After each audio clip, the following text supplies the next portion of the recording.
Welcome back to my channel, guys. It's time for another anime first impression video. This is going to be on one airing on Crunchyroll. There's only one episode out.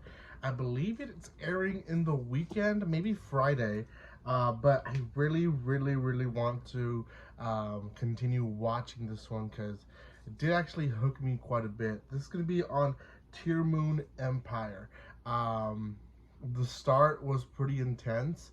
And the premises is good. It's good. I want to say cute because it does turn cute to an extent, but we'll get there. Before anything, guys, if you haven't done so by now, make sure you subscribe to my channel.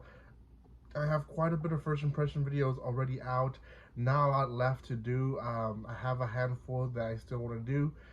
So I'll release them hopefully by the rest of this week and weekend, and then next week, if there's still one or two that I haven't reacted to, then I'll do that slowly. So for more of these first impressions, you guys can always subscribe and hit that bell button so you guys are notified when they're releasing.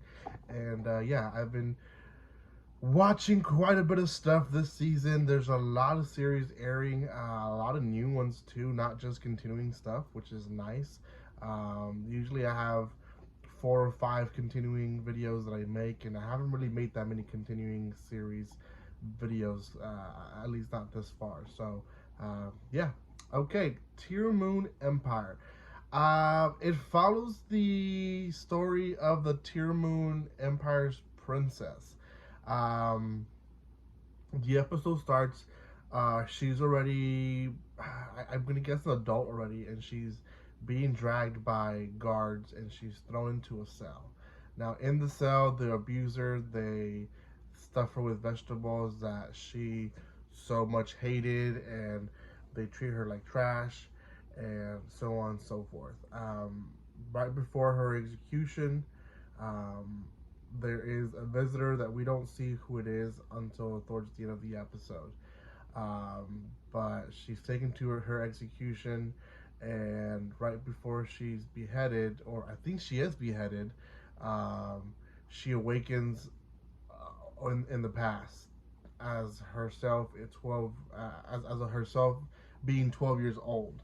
Now, at first, she thinks it's just a dream, and she's kind of blows it off. But then she finds her journal that she wrote while she was in prison for 3 years, and realizes that no, it was not a dream.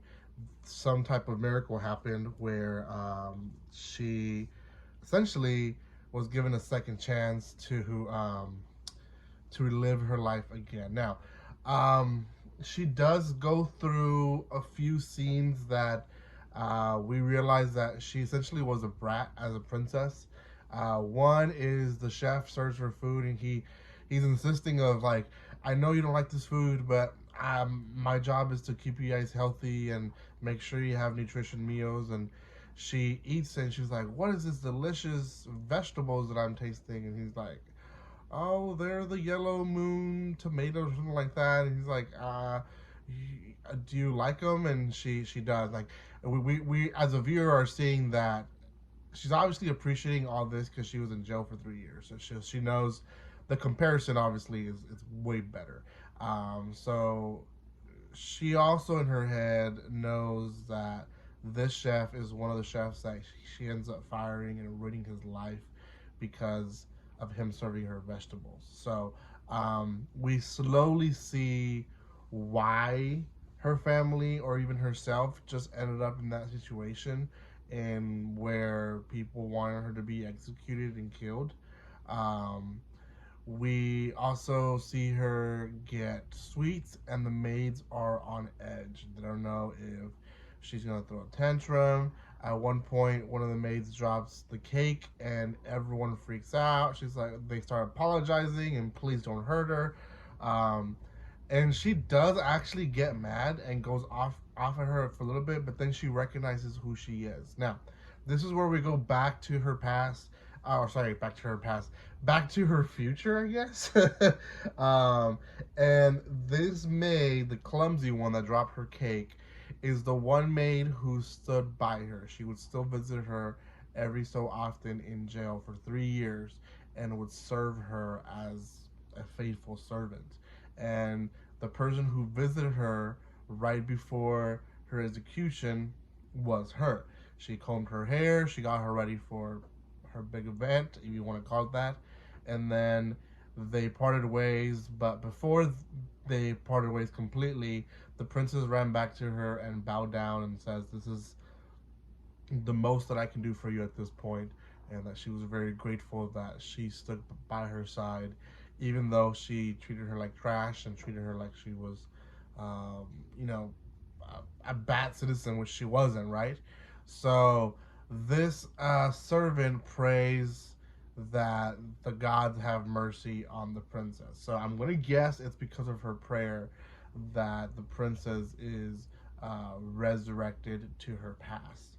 So, yeah, she basically commands the maids to make this girl her personal handmaid, and they have a little bit more interactions, and that's kind of really it. That's most of this episode.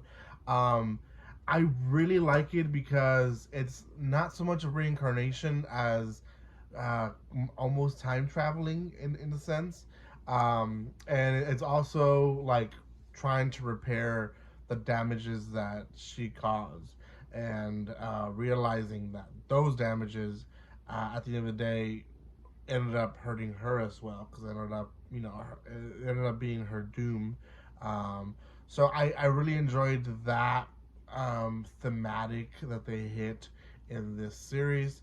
I do appreciate that they did a good job when it came to presenting her as,